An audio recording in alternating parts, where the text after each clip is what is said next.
कि एकदा प्रभु श्रीकृष्ण को पचारिले तू पर देवता तते समस्ते भगवान बोली पूजा करुछंती तू कारागार रे जन्म होई 14 वर्ष आंभ को बंदी जीवन यापन कटाइबा परे तू आसी कंस वध करी आमको मुक्त कलु मते 14 वर्ष पुत्र स्नेह वंचित कलु कहीं यार उत्तर रे प्रभु श्रीकृष्ण माता देवकी को कौन कही थिले आज आसतु शुणा आम चैनल माध्यम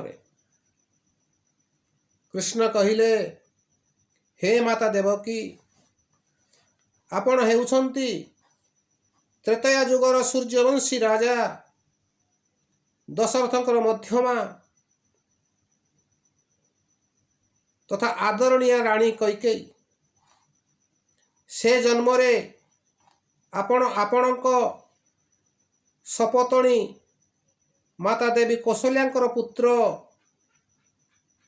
प्रभु श्रीरामचंद्र को 14 वर्ष वनवास देइथिले माता कौशल्यांक ठारू पुत्र राम को अलगा कर देइथिले माता ठारू पुत्र को अलगा कले माता को किपरि लागे ताहा बुझाइबा पाई बिही ए जन्म रे तुम ठारू मते अलगा करी त्रेतया जुगर दशरथंकर बड़ राणी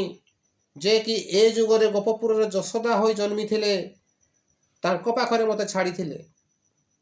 त्रेतया जुगर 14 वर्षर पुत्र स्नेहर भरणा करिया पाई माता जशोदा मते ए जन्म रे